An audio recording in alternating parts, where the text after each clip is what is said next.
حضرت حذیفہ بن یمان ایک صحابی تھے، میرے نبی کریم علیہ السلام نا ان سے راز کی باتیں کرتے تھے۔ ہر بندے کا ہاضمہ ٹھیک نہیں ہوتا، سب سے راز کی بات نہیں کرنی چاہیے۔ حضرت حذیفہ بن یمان کہتے ہیں حضور راز کی باتیں بتاتے۔ مدینہ منورہ میں جو منافقین تھے ان کی لسٹ بھی نبی پاک نے حضرت حذیفہ بن یمان کو دی تھی۔ جب کوئی مشکوک آدمی مر جاتا نا تو صحابہ کہتے ہیں ہم دیکھتے اگر حضرت حذیفہ نے جنازہ پڑھا ہے تو ہم بھی جنازہ پڑھ لیتے۔ نبی پاک نے بھی کچھ جنازے نہیں پڑھے، ترمذی میں ہے، فرمایا عثمان سے جو بغض رکھے اس کا جنازہ نہیں پڑھیں گے۔ حضرت حذیفہ بن یمان اگر جنازہ پڑھتے تو لوگ پڑھتے، وہ نہ پڑھتے تو لوگ جنازہ نہ پڑھتے۔ حضرت حذیفہ بن یمان کہتے ہیں جناب عمر فاروق کی خلافت کے آخری ایام تھے، کچھ دنوں کے بعد وہ شہید ہو گئے۔ فرماتے ہیں آدھی رات کا وقت تھا، میں گھر میں سویا تھا بڑا بے فکر، اچانک میرے دروازے پہ دستک ہوئی، میں گھبرا کے اٹھا، اتنی رات کو کون آیا؟ کہتے ہیں قربان جاؤں، دروازے پہ گیا تو امیر المومنین فاروق اعظم دروازے پہ۔ میں نے کہا عمر کوئی حکم تھا تو مجھے بلا لیتے۔ کہنے لگے میں نا امیر بن کے نہیں آیا، تیرا ویر بن کے آیا ہوں۔ امیر المومنین کی حیثیت سے سرکاری کام سے بلاتا تو وہاں بلاتا، مجھے ایک ذاتی کام پڑ گیا۔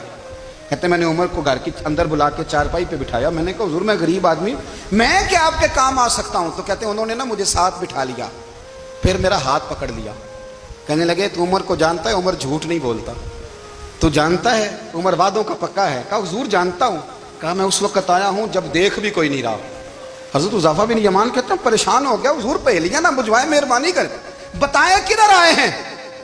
حضرت عمر فاروق فرمانے لگے 62 سال کا ہو گیا ہوں، 63 میں چل رہا ہے، داڑھی سفید ہو گئی ہے، پھل پک گیا، اٹھ فریدہ ستیا، داڑھی آ گئی پور، اگا نیڑے آ گئی، پیچھا رہ گئی دور، اب قبر اشر کا معاملہ صاف نظر آنے لگا ہے۔ کہا حضور مجھ سے کیا چاہتے ہیں؟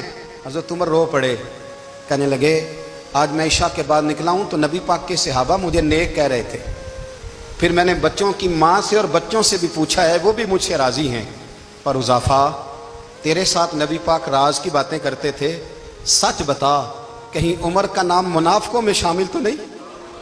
سچ بتا ان منافقین میں تو شامل نہیں، کہیں اوپر سے تو نہیں سارا کچھ؟ حضرت حذیفہ بن یمان کہتے ہیں میں باپ کے مرنے پہ اتنا نہیں رویا جتنا عمر کے سوال پہ رویا۔ میں قدموں میں بیٹھ گیا، میں نے کہا نہیں عمر یہ تو میں نے نہیں سنا، لیکن یہ میں نے نبی پاک سے ضرور سنا ہے کہ میرے بعد اگر کوئی نبی ہوتا تو عمر ابن خطاب ہوتا۔ یہ میں نے اپنے کانوں سے سنا ہے کہ عمر جس گلی سے گزرے شیطان راستہ بدل جاتا ہے۔